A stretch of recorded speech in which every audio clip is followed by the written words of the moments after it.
Friends, આજે હું share કરીશ તમારી સાથે ભભરી દાળ ભાત ને કઢી બનાવવાની રેસીપી. તો આગળ મેં એક વાડકી દાળને પલાળી દીધી હતી 2 કલાક પહેલાં. તો સરસ એવી પલળી ગઈ છે, જોઈ શકો છો. હવે આપણે એને ધોઈ લઈશું દાળને 2-3 પાણીએ. હવે આપણે 2-3 પાણીએ ધોઈ લીધી છે. હવે આપણે એને બાફી લેવાની છે. તો અહીંયા કુકરમાં એડ કરી દઈશું દાળ. હવે આપણે એમાં પાણી એડ કરીશું. તો અહીંયા અડધો ગ્લાસ પાણી એડ કર્યું છે મેં. હવે એમાં થોડુંક મીઠું એડ કરીશું અને થોડી હળદર એડ કરીશું. હવે હલાવી લઈશું, આપણે મિક્સ કરી લઈશું બધું. હવે આપણે એની 2 વિસલ વગાડી લઈશું. તમે ના પલારી હોય તો 3 વગાડવાની, પલારેલી હોય તો 2 વગાડવાની. આપણી દાળ બફાય ત્યાં સુધી આપણે કઢી બનાવી લઈશું. તો અહીંયા આગળ આપણે ખાટી મીઠી કઢી બનાવવાની છે. તો અહીંયા આગળ મેં 1 વાડકી દહીં લઈ લીધું છે અને ખાટું લીધું છે. 2 ચમચી આપણે એમાં બેસન એડ કરીશું. આપણે એને પાણી વગર પહેલાં સરસ મિક્સ કરી લેવાનું છે, જેથી ગાંઠો ના પડે ને એ રીતનું. હવે આપણે એની અંદર પાણી એડ કરીશું. તો પહેલાં 1 ગ્લાસ એડ કરીને મિક્સ કરી લઈશું. હવે બીજો ગ્લાસ એડ કરી દઈશું આપણે. તો અહીંયા 2 ગ્લાસ પાણી એડ કર્યું છે મેં. હવે એડ કરીશું એની અંદર 1 ચમચી લીલા મરચાંની પેસ્ટ. હવે સ્વાદ પ્રમાણે મીઠું એડ કરીશું. હવે મિક્સ કરી લઈશું આપણે એને. હવે આપણે એની અંદર 2 ચમચી ગોળ એડ કરીશું. હવે ખાટી મીઠી બનાવીએ છીએ એટલે ગોળ એડ કરીશું આપણે. હવે આપણે મિક્સ કરી લઈશું બધું. હવે કઢીને આપણે ઉકળવા દઈશું. આપણી કઢી ઉકળે છે ત્યાં સુધીને આપણે વઘાર કરી લઈશું તૈયાર કઢીનો. તો આપણે ઘીમાં વઘારીએ છીએ કઢીને. અહીંયા 2 ચમચી આપણે ઘી લઈ લઈશું.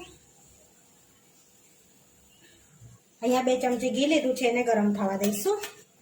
હવે ઘી ગરમ થઈ ગયું છે તો 1 ચમચી જીરું એડ કરીશું. થોડી હિંગ એડ કરીશું. 2 તજના ટુકડા એડ કરીશું. સૂકું લાલ મરચું, તમાલપત્ર અને લવિંગ એડ કરીશું. અને કઢી એડ કરી દઈશું આપણે. હવે વઘાર તૈયાર થઈ ગયો છે આપણો. તો વઘાર આપણે કઢીમાં એડ કરી દઈશું. હવે મિક્સ કરી લઈશું, આપણે હલાવી લઈશું કઢીને. હવે કઢીને આપણે ઉકળવા દઈશું. હવે આપણી કઢી ઉકળે છે ત્યાં સુધીને આપણે દાળ ચેક કરી લઈશું. તો દાળ સરસ આપણી એવી કૂક થઈ ગઈ છે. આ દાળને થોડીક આપણે વઘારી દઈશું, જેથી ટેસ્ટમાં સારી લાગશે. હવે કઢાઈમાં આપણે 1 પરી તેલ લઈશું. હવે આપણું તેલ ગરમ થઈ ગયું છે, એમાં આપણે થોડુંક જીરું એડ કરીશું. જીરું તો તળે છે, થોડી હિંગ એડ કરીશું.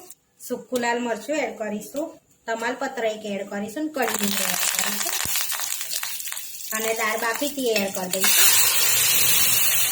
હવે સહેજ મીઠું એડ કરીશું. આપણે બાફતી કઢી એડ કરી છે ને એટલા માટે. એટલે સહેજ હળદર એડ કરીશું અને થોડીક વાર આપણે કૂક થવા દઈશું. એને મિક્સ કરી લઈશું અને કૂક થવા દઈશું. તો કઢી આપણી સરસ એવી ઉકળી ગઈ છે અને થીક બી થઈ ગઈ છે. હવે એડ કરીશું એની અંદર ધાણા. આપણે મિક્સ કરી લઈશું.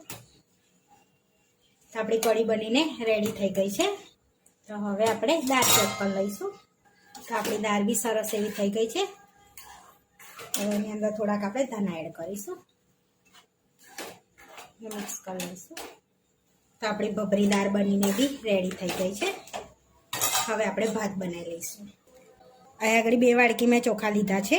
હવે એની અંદર પાણી એડ કરીને સરસ આપણે એવું ધોઈ લઈશું. આપણે ચોખાને 2 થી 3 પાણીએ ધોવાના છે.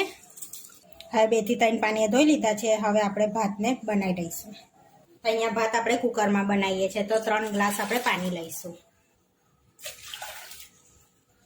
તો અહીંયા મેં 3 ગ્લાસ પાણી લીધું છે. અહીંયા પાણીને આપણે થોડુંક ગરમ થવા દઈશું. હવે આપણું પાણી ગરમ થઈ ગયું છે. હવે આપણે ચોખા એડ કરી દઈશું. હવે સ્વાદ પ્રમાણે મીઠું એડ કરીશું આપણે અંદર. તો અહીંયા આગળ મેં નાની 2 ચમચી મીઠું એડ કર્યું છે. હવે મિક્સ કરી લઈશું.